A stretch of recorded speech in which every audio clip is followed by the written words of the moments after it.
Alors, notre commission, évidemment, a souhaité recentrer le dispositif de consigne sur le réemploi et la réutilisation. Sans le supprimer intégralement, en partageant pleinement les inquiétudes exprimées par l'amendement de notre collègue sur la consigne pour le recyclage. L'objectif étant de laisser la possibilité d'y avoir recours pour des modes de prévention ou de traitement des déchets qui sont bien plus vertueux pour l'environnement, qui correspondent à la conception qu'ont les Français de la consigne et qui n'ont pas d'effet déstabilisateur sur le système actuel de collecte et de tri des déchets. Donc je vais demander à mon collègue de bien vouloir retirer son amendement.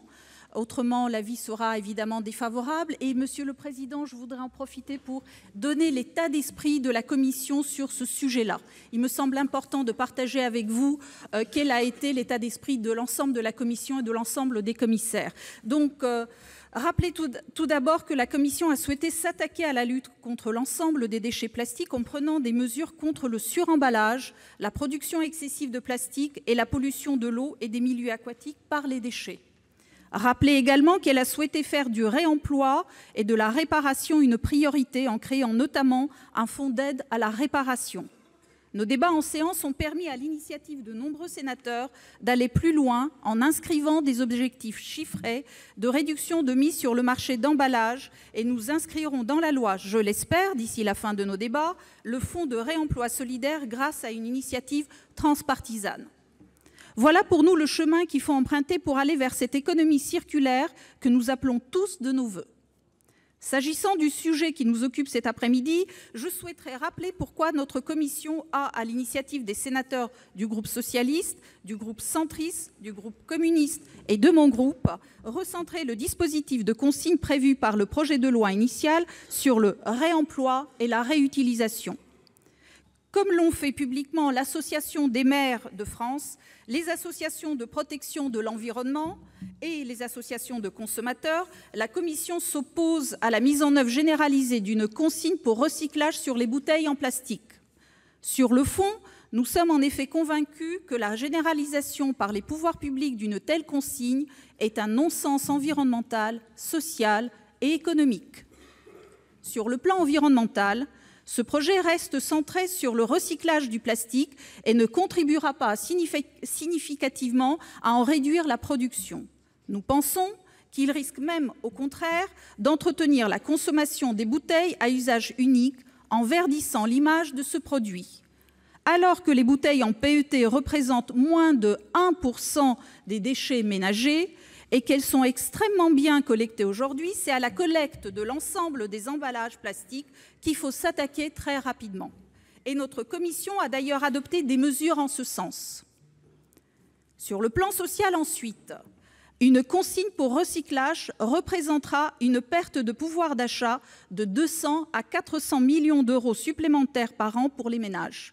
J'ajoute qu'aujourd'hui, le tri est effectué par le citoyen de façon désintéressée et sur la base de convictions environnementales fortes. Rétablir une pénalité financière sur ce geste, c'est en réalité infantiliser le citoyen. Enfin, on a demandé aux collectivités de simplifier les consignes de tri.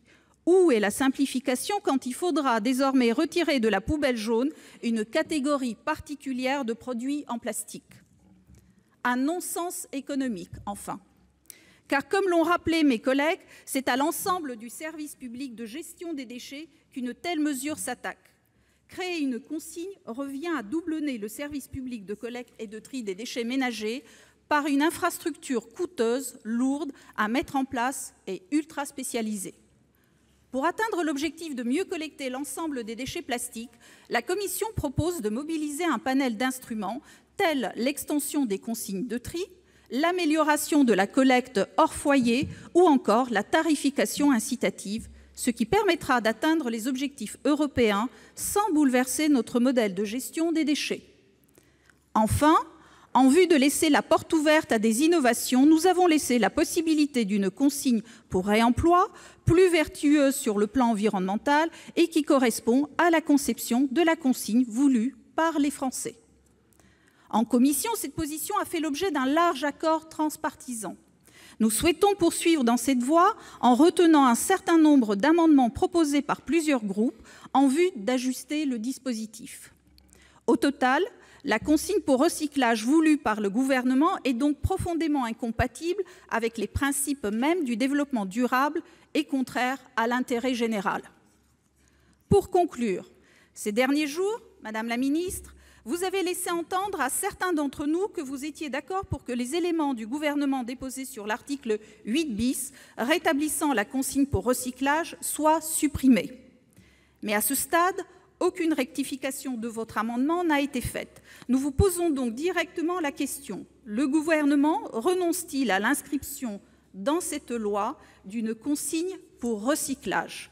Nous souhaiterions avoir votre réponse. Nous voulons une réponse claire au nom du Gouvernement qui se traduise, le cas échéant, par une rectification de votre amendement et un engagement formel à vous opposer dans la suite du débat parlementaire au rétablissement de toute disposition portant directement ou indirectement sur une consigne pour recyclage.